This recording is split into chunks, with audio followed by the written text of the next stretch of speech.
For the past 8 years, hockey fans have been dying to watch redefining generational talents like Connor McDavid, Auston Matthews, and Cale Makar represent their countries and compete head-to-head in a true best-on-best international tournament. The anticipation had been building, and when the NHL finally announced plans for a new international event in August of 2023, fans were ecstatic. This was a chance for the NHL's new wave of superstars to dominate on the highest level and biggest stage while representing their countries, and a chance to highlight the meteoric rise of smaller hockey nations while also serving as the perfect prelude to the 2026 Winter Olympics. But with the NHL's announcement in the summer that this tournament would only feature 4 nations, the backlash was immediate, and with players dropping out, the faces of this tournament getting injured, generational talents getting excluded, numerous hockey powerhouses knocking the play, horrible scheduling, and even worse marketing, it's become quite clear the NHL managed to severely miss the mark with this half-baked tournament. But how in the hell did they manage to do this? The last time hockey fans got to witness a best-on-best tournament, it was 2016. That was 8 years ago, and since then, hockey has seen an exponential rise in talent, and the overall gap between the hockey powerhouses and smaller nations seems to get increasingly smaller each year. The next international tournament was a chance at embracing the global growth of the game, but the NHL decided to do the opposite, including just 4 nations. And while it provides some must-watch storylines like a McDavid-McKinnon-Crosby crossover for Team Canada, Auston Matthews joining forces with Jack Hughes to continue the dominance of American hockey, for every superstar in this tournament, there is a glaring omission. Imagine an NBA tournament without Luka Doncic, Giannis, or even Nikola Jokic. That's practically what the NHL did, excluding arguably 2 of the best players on the entire planet with Leon Draisaitl and Nikita Kucherov, but that's only the start. With hockey powerhouses like Russia and Czechia, along with nations like Germany, Switzerland, Norway, Slovakia, and Denmark excluded from this tournament, the NHL eliminates millions of potential viewers, strips the tournament of any upsets, and gives it a feel of an exhibition tournament for the Olympics rather than an international showdown. A team built entirely of excluded players could probably win this tournament outright,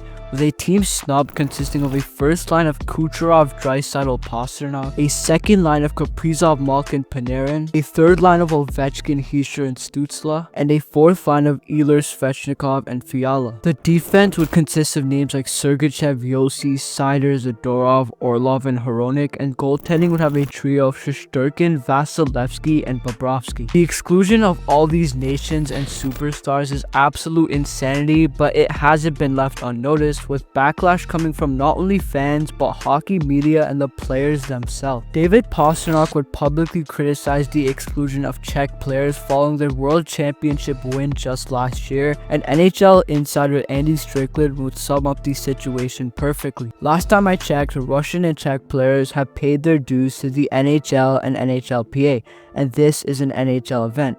Talking to NHL executives, agents, and players, they are pissed off about it. It's a slap in the face and unnecessary. The worst part about all of this is that the NHL didn't have to reinvent the wheel here.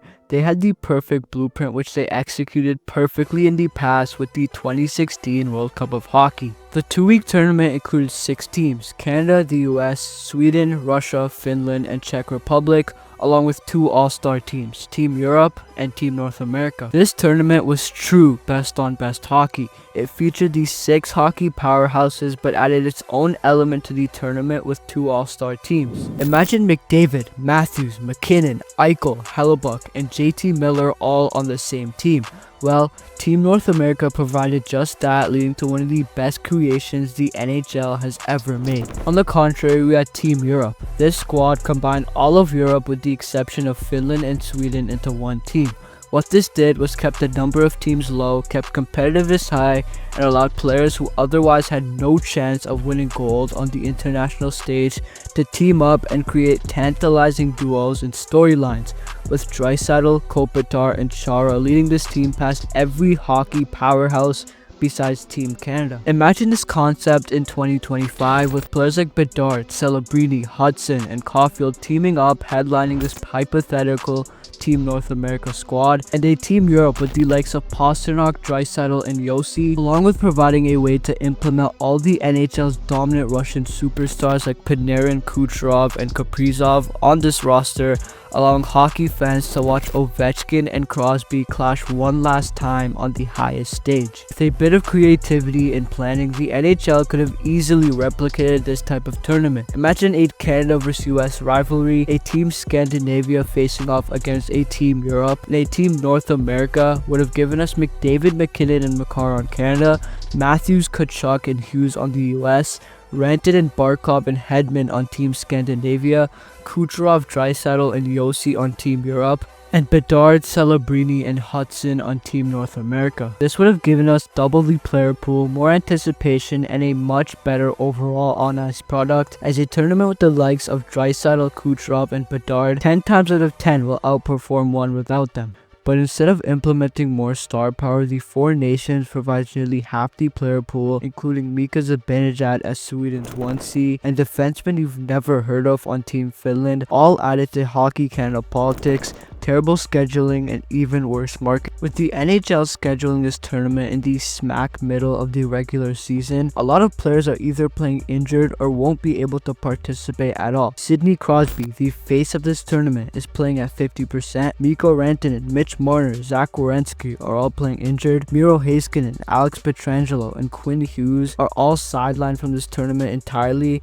added to the extensive list of players we have already mentioned who have been excluded altogether. The tournament itself is just 8 days long with 6 games in total, and the championship game is on a Thursday. If this tournament wasn't already a complete disaster, scheduling a gold medal game on a working day has to be the cherry on top, and in terms of marketing, NHL insiders have already reported slow moving ticket sales. In fact, the cheapest ticket at the gold medal game is listed at $210 for the last row of the balcony. In terms of jerseys, the NHL decided to wait until a week before the tournament to release them. This will lead to many fans not getting jerseys until months after the tournament is concluded, like we saw with the 2024 Stadium Series, where jerseys didn't come out until 2 weeks prior to the series. The NHL also missed out on exponential sales, not releasing jerseys before a possible Christmas rush, and the jerseys themselves can cost upwards of $500. And then there's player commitment. Take Alex Pietrangelo. He withdrew from this tournament due to an ailment, yet played 25 minutes the next night for Vegas. Players skip this tournament. If it were the Olympics, there isn't a chance in hell that this would happen unless they were that injured. This indicates players see this as more of an all-star event and Olympics audition than what the NHL sees this as, a tournament equivalent to the World Cup of Hockey or Olympics. Even participating in this tournament, players are risking injuries and potentially ruining their odds at winning a Stanley Cup.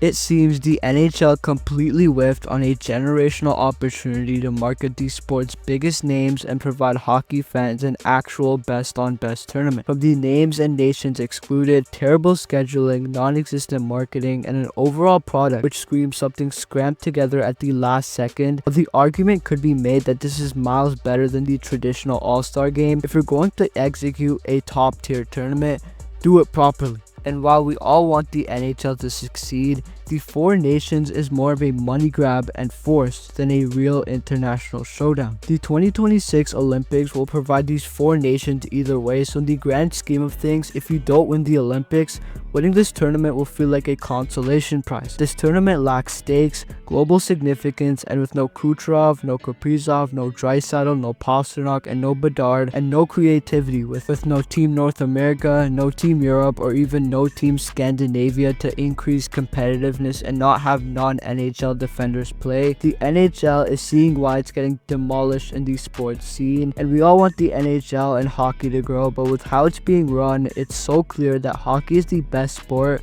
but worst run league.